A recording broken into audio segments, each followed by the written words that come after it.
আসসালামু আলাইকুম, welcome back to my channel নিপাস cooking world. সবাই কেমন আছেন? আশা করি সবাই অনেক অনেক অনেক বেশি ভালো আছেন। আপনাদের দোয়ায় আমরাও অনেক ভালো আছি। আজকে আমি আপনাদের জন্য খুবই মজা এবং সুস্বাদু একটা রেসিপি নিয়ে হাজির হয়েছি। সেটা হচ্ছে পালং শাক দিয়ে চিংড়ি মাছ। আমি যেভাবে রান্না করি সেটাই আমি আপনাদেরকে শেয়ার করছি। আমি যে পাতিলে রান্না করব সেই পাতিলে আমি পরিমাণ মতো তেল দিয়ে নিয়েছি। তেলটা গরম হওয়ার পর আমি এখানে 3 কোয়া রসুন কুচি করে কেটে নিয়েছি একটা বড় সাইজের আলু কিউব করে কেটে, আর নিয়েছি একটা বড় সাইজের পেঁয়াজ হাফ কুচি করে কেটে নিয়েছি, দেখতেই পাচ্ছেন। তো আমি এই গরম তেলে প্রথমে রসুনটা দিয়ে নিলাম, দিয়ে এখন আমি এখানে কুচি করে কেটে রাখা যে পেঁয়াজ সেটা দিয়ে দিব। এবার আমি রসুন এবং পেঁয়াজটাকে একটু ভালো করে ভেজে নিব।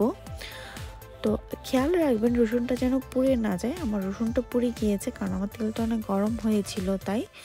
এখন এই রসুন আর পেঁয়াজটাকে আমি ভালো করে ভেজে নিব যতক্ষণ পর্যন্ত না এই রসুন আর পেঁয়াজটা একটু বাদামি কালার হয়ে না আসে। তো ততক্ষণ পর্যন্ত ভাজবো যতক্ষণ পর্যন্ত এই রসুন আর পেঁয়াজ বাদামি কালার হয়ে যাওয়া পর্যন্ত। আসলে কি গরম অনেক পড়েছে, তাই এরকম পাতলা করে যদি হালকা পাতলা যদি খাবার আমরা খাই তাহলে খারাপ হয় না, তাই না? তো এই তো আমার দেখুন পেঁয়াজটা প্রায় ভাজা হয়ে এসেছে। আমি এখন এখানে অল্প পরিমাণে পানি অ্যাড করব। আমি সবসময় আমার রান্নাতে দেখেছেন আমি যখন মশলা দিই, মশলা দেওয়ার আগে আমি পেঁয়াজে পানি দিয়ে নিই, তাহলে মশলাটা পুড়ে যায় না। আমি এখানে অল্প পরিমাণ ঠিক চা চামচের হাফ চা চামচ মরিচ গুঁড়ো দিয়ে নিলাম আমি হাফ চা চামচ হলুদ গুঁড়ো। এখানে আমি আর কোনো মশলাই দিব না, জাস্ট আমি মরিচ গুঁড়ো আর হলুদ গুঁড়ো দিয়ে এই তরকারিটা রান্না করব। আর আপনারা আপনাদের পছন্দ মতো মরিচের গুঁড়ো দিয়ে নিতে পারেন। যদি কেউ বেশি পছন্দ করেন তাহলে বেশি পরিমাণ দিয়ে নিতে পারেন। তবে আমি যখন শাক রান্না করি তখন আমি শাকে একটু মরিচের পরিমাণটা একটু কমই দিই, আমার কাছে ভালো লাগে। তাহলে আপনারা চাইলে আপনাদের ইচ্ছে মতো আপনারা ঝাল কম বেশি করে দিয়ে নিতে পারেন। তো এই তো এখন এটাকে ভালো করে কষিয়ে নিব যতক্ষণ পর্যন্ত না এই মশলাটা পেঁয়াজের সাথে কষে না যায়। মশলাটা যখন পেঁয়াজের সাথে কষে আসবে তারপর এখানে আমি অ্যাড করে দিব আগে থাকতে কেটে ধুয়ে রাখা পরিষ্কার করে রাখা চিংড়ি মাছ। আর এখানে আমি আমাদের এখানে যে চিংড়ি মাছটা পাওয়া যায় সেটা হচ্ছে এই চিংড়িগুলো অলরেডি সেদ্ধ করা থাকে। আমি সেই চিংড়িগুলোকে ভালো করে ধুয়ে পরিষ্কার করে নিয়েছি, তাই ওটা দেখতে একটু লালটাস কালার লাগবে। তো এটা হচ্ছে আমাদের এখানে যে ফ্রেশ চিংড়ি সেটাও পাওয়া যায়, বাট সেটা আমার কাছে ছিল না, আমার কাছে এটাই ছিল কারণ এই চিংড়িটাই বেশি আনা হয় অ্যাকচুয়ালি। তো আমি এখন চিংড়ির সাইজটা বড় ছিল দেখে আমি কেটে 2 টুকরো করে নিয়েছি ধুয়ে কেটে। তো এই তো আমার মশলাটা দেখতেই পাচ্ছেন কষে এসেছে। আমি আর একটু কষিয়ে নিব।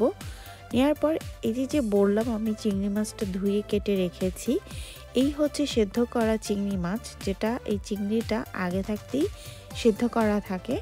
ওই চিংড়ি মাছটা আমি এখানে দিয়ে নিলাম। চিংড়ি মাছের সাইজগুলো একটু বেশি বড় ছিল বলে আমি একটু কেটে নিয়েছি। আমি ট্রাই করেছি যে আলু যে কেটেছিলাম কিউব করে সেই সাইজটা করার। তা আমি এখানে চিংড়ি মাছটা বেশিক্ষণ ভাজবো না, যেহেতু এটা কাঁচা চিংড়ি না, এটা অলরেডি সেদ্ধ করা চিংড়ি।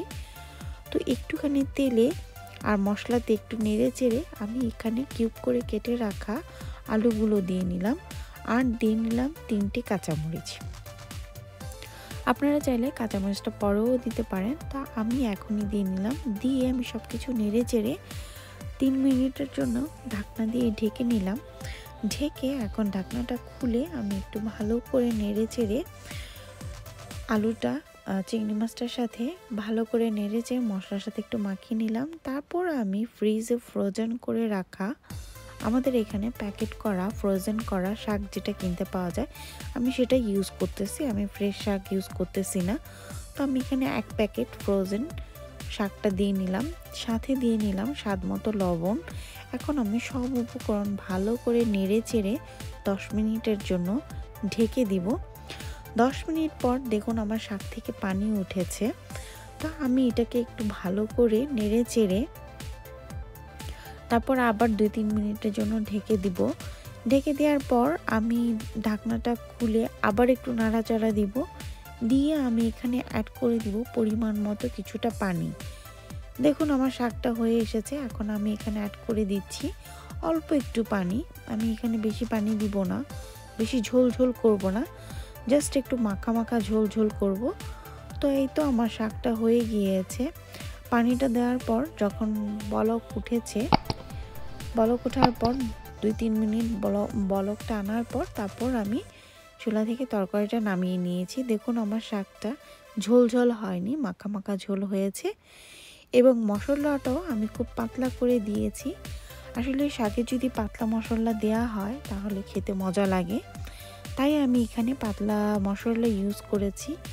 কেউ যদি ঝাল বেশি খেতে চান বা মশলা বেশি খেতে চান, সেই পরিমাণে আপনারা আপনাদের স্বাদ মতো আপনারা বাড়িয়ে নেবেন। তো হয়ে গেল আমার আজকের এই রেসিপিটা। তো আমার এই রেসিপিটা যদি আপনাদের ভালো লেগে থাকে তাহলে অবশ্যই আমার চ্যানেলটাকে সাবস্ক্রাইব করবেন আর পাশে থাকা বেল বাটনটা অন করে দিবেন। আজকে এই সবাই ভালো থাকুন। আল্লাহ হাফেজ। আসসালামু আলাইকুম।